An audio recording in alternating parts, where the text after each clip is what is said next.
नमस्कार दोस्तों, आज हम पढ़ने जा रहे हैं एनसीईआरटी गणित कक्षा 10वीं प्रश्नावली 2.2 प्रश्न संख्या 1 से। तो देखते हैं प्रश्न संख्या 1। निम्न द्विघात बहुपदों के शून्य ज्ञात कीजिए और शून्यकों को तथा गुणांकों के बीच के संबंध की सत्यता की जांच कीजिए। तो देखिए क्वेश्चन नंबर 1। सबसे पहले देख लीजिए आप कि माना द्विघात समीकरण ax² + bx + c है, इक्वल 0 कर लीजिए। मान इसके दो मूल अल्फ़ा और बीटा होंगे। तो अब देखिए यहाँ पे अल्फ़ा + बीटा अर्थात मूलों का योगफल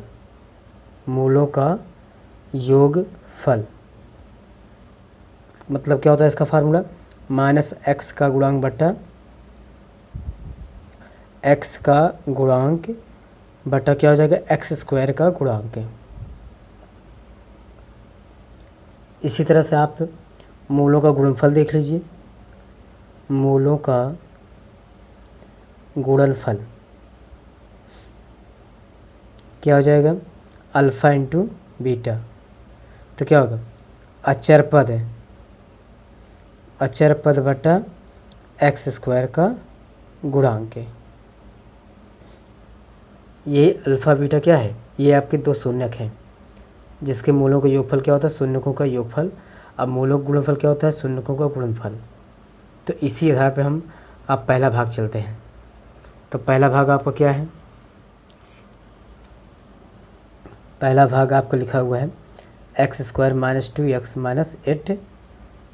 अब इसका इतना बराबर हम कर लेते हैं, क्या बराबर लिख लीजिए आप x²। आप देखिए 8 का गुणनखंड क्या होगा, 8 का ऐसा खंड कीजिए कि जोड़ने पर वो घटाने पर -2 आ जाए।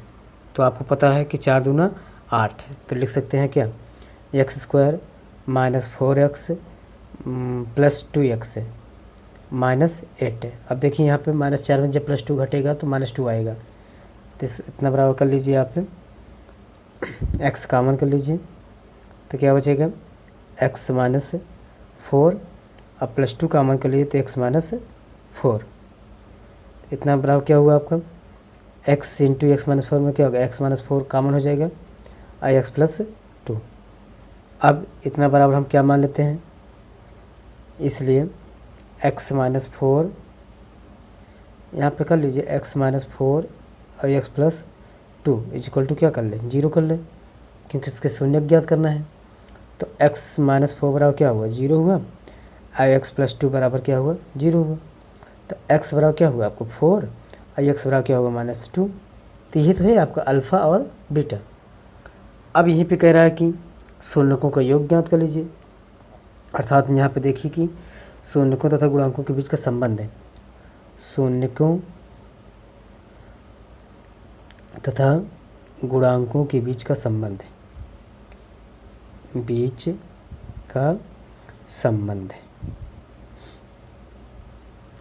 तो संबंध ज्ञात करना है शून्यकों का योगफल।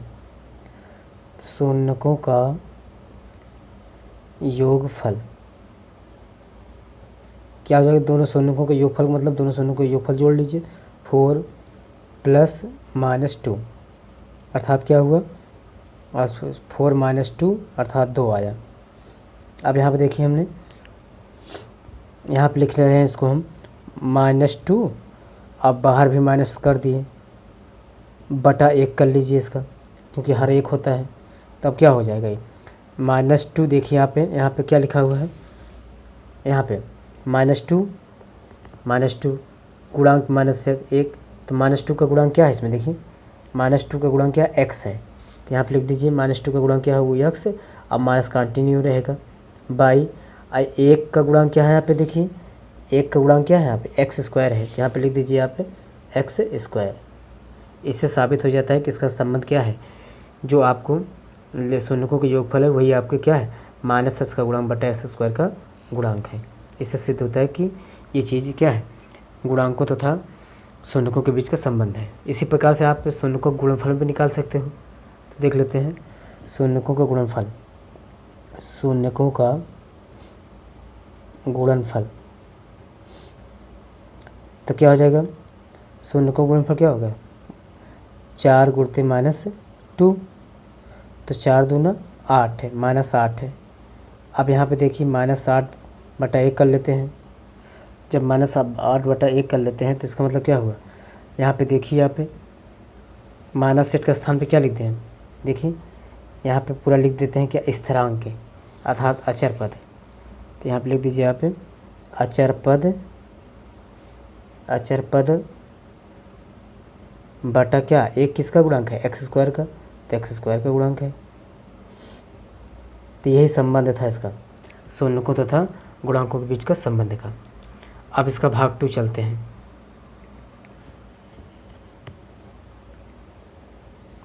तो 2 नंबर देखिए, 4s² - 4s + 1 है। तो सबसे पहले इसका आप फैक्टर ज्ञात कीजिए। तो 1 चौके 4, 4 का ऐसा खंड कीजिए कि जोड़ने पे 4 आ जाए। तो क्या होगा, 4 का नाम 4 अर्थात 2 दूना 4। तो यहाँ पे क्या करेंगे, यहाँ पे 2 + 2 से। तो देख लीजिए, और नहीं तो ऐसा कर लीजिए आप ऐसा कर लीजिए कि इसका एक गुणनफल बन रहा है। इसका सूत्र कर लीजिए क्या, 2s² - 2 × 2s × 1 अब +1 का वर्ग। तो इसका मतलब क्या हुआ, a² + b² - 2ab। तो यहाँ लिख सकते हो 2s - 1 का होल स्क्वायर, इतना बराबर आप क्या करेंगे 0, क्योंकि यहाँ पे शून्य ज्ञात करना है। तो अब यहाँ पे देखिए 2s - 1 = 0, एक कोष्ठक हो जाएगा, और 2s - 1 = 0 ये हो जाएगा।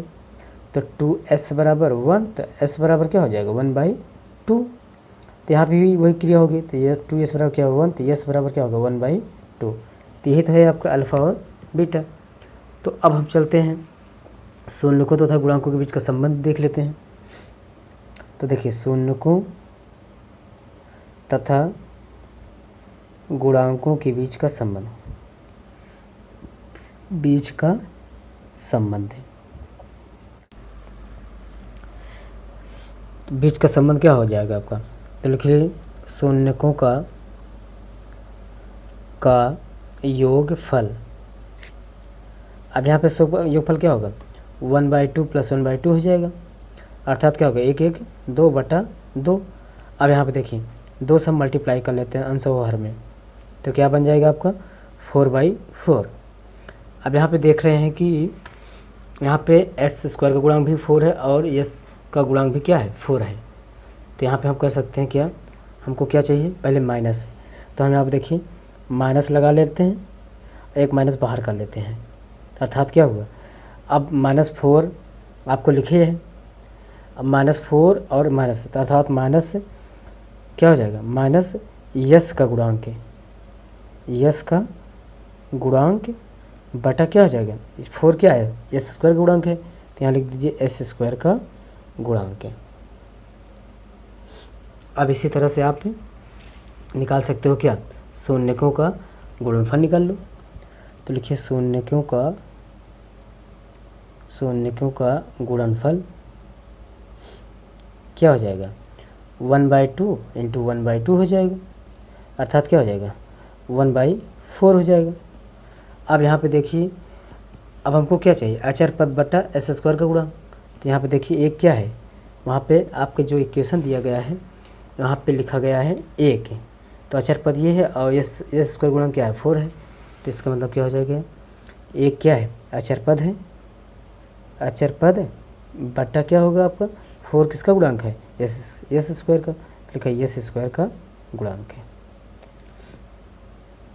तो देखिए आपका शून्यकों तथा गुणांकों के बीच में क्या संबंध था, दोनों चीज़ क्या है, गुणांक और उसके गुणनफल जो है योगफल है वो चीज़ क्या है बराबर है।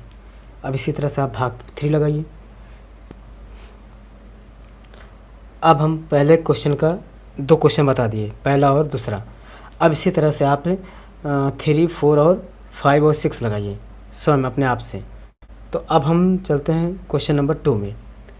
तो क्वेश्चन नंबर 2 क्या है आपका, एक द्विघात बहुपद ज्ञात कीजिए जिसके शून्यकों के योग तथा गुणनफल क्रमशः दी गई संख्याएं हैं। तो देखिए इसका प्रथम भाग, तो पहला लिखा हुआ है आपका 1/4 व -1। अब इसमें देखिए शून्यकों का योग भी दिया है, शून्यकों का गुणनफल भी दिया है। तो शून्यकों का योग ये है, शून्यकों का गुणनफल आपका ये है। तो इसका मतलब क्या ले सकते हैं, देखो हम मान लेते हैं इसका हल। देखिए माना द्विघात बहुपद ax² + bx + c है और इसके शून्यक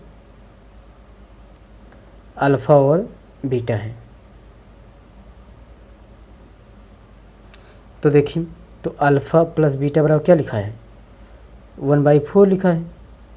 तो अल्फ़ा प्लस बीटा की वैल्यू दिया गया है कितना, 1/4। तो यहाँ पर लिखिए 1/4। तो यहाँ पे आप गुणांक भी निकाल सकते हो। क्या गुणांक है, माइनस, यहाँ लिख सकते हो -x का गुणांक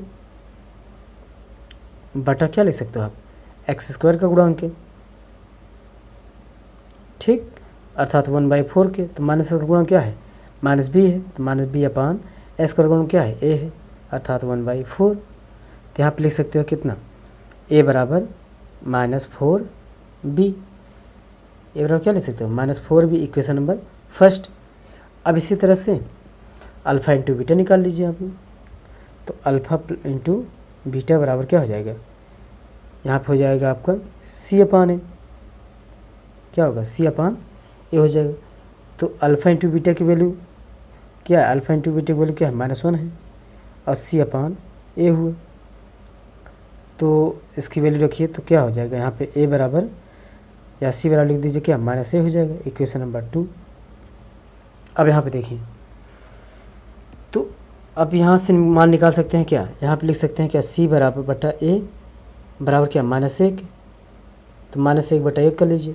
तो यहाँ पे c की वैल्यू क्या हो जाएगा, -1 हो जाएगा, a की वैल्यू क्या हो जाएगा, 1 हो जाएगा। तो अब यहाँ पे b की वैल्यू निकालना है। तो b की वैल्यू क्या होगा, a = -4b है। तो a की वैल्यू हमने क्या निकाल रखा है, 1 निकाला है। तो 1 बराबर क्या होगा, -4b। तो b की वैल्यू आ जाएगा आपके, b बराबर हो जाएगा आपके -1/4। तो जब v की वैल्यू -1/4 आ गया, तो अब इस तरह से क्या हो जाएगा, अब a b c की वैल्यू पता हो गया। तो अब हम द्विघात बहुपद क्या माने हैं, द्विघात बहुपद माने ax² + bx + c। तो अब a की वैल्यू हमने क्या निकाल रखा है, 1 x²। b की वैल्यू क्या निकाल रखा है हमने, 1/4, -1/4 तो रख दीजिए, 1/4 इंटू एक्स। अब प्लस c की वैल्यू क्या निकाला हमने, -1। तो ये था। तो अब इसको हल कर लीजिए, x² -1/4x अब -1। अब आप इसका ये था, ये कर भी सकते हो आप, और या तो अथवा आप लिख सकते हो क्या, आप इतना बराबर बटा 1 कर लीजिए। तो 4 लघुत्तम लीजिए। तो क्या होगा, 4x² माइनस क्या हो जाएगा, x हो जाएगा, अब -4। इतना बराबर हम जब 0 मान लेते हैं, जब इतना बराबर 0 मान लेंगे तो आपका इक्वेशन क्या बन जाएगा, 4x² - x अब -4 = 0। तो आपका एक द्विघात बहुपद ये भी होगा। एक तो आंसर आपका ये है, चाहे तो एक आंसर आपका ये भी है। तो इस तरह से आपको सवाल लगाना है। कितना सरल है सवाल आपका। अब हम चलते हैं इसके बाद सेकंड पार्ट में। अब 2 देखिए क्या लिखा हुआ है, √2 और 1/3 लिखा हुआ है। तो अब इसको कह रहा है कि द्विघात बहुपद ज्ञात करना जिसका शून्य का आपका शून्यकों का योगफल और गुणनफल दिया गया है। तो सबसे पहले हम क्या मान लेते हैं, पहले हम द्विघात बहुपद मान लेते हैं इसका। तो मान लीजिए, माना द्विघात बहुपद क्या है, ax² + bx अब +c, जिसके और इसके दो मूल क्या हैं, और इसके दो शून्य के क्या होंगे, अल्फ़ा और बीटा हैं, अल्फ़ा और बीटा है। इस तरह से क्या होगा, अल्फ़ा प्लस बीटा बराबर निकाल लीजिए, माइनस पी क्या होता है, माइनस बी अपान ए होता है, चाहे एस कर लीजिए और चाहे माइनस एस का गुणन बटा एस स्क्वायर का गुणन कर लीजिए।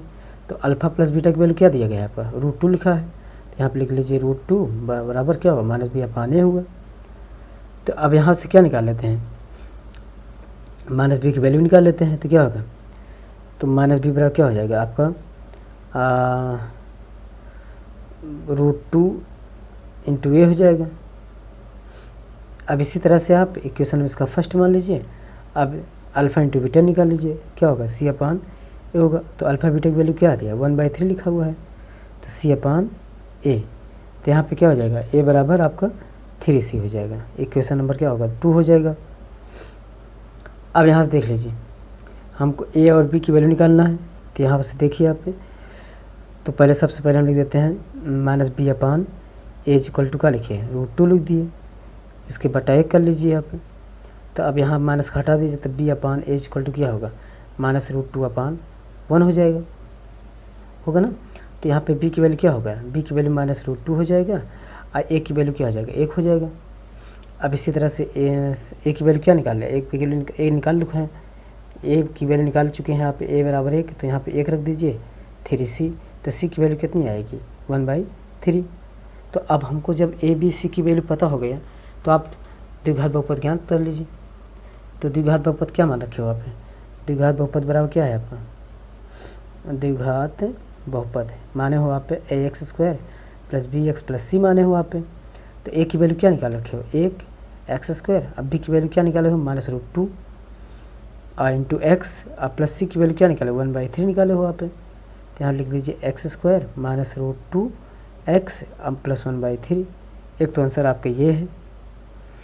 और कुछ हल करना चाहते हो तो आप इसका लघुत्तम कर लीजिए आप। तो लघुत्तम लेंगे तो क्या हो जाएगा, तो इसका लघुत्तम हो जाएगा 3x², इसका लघुत्तम हो जाएगा आपका 3x² अब माइनस 3√2x अब प्लस 1 हो जाएगा /3।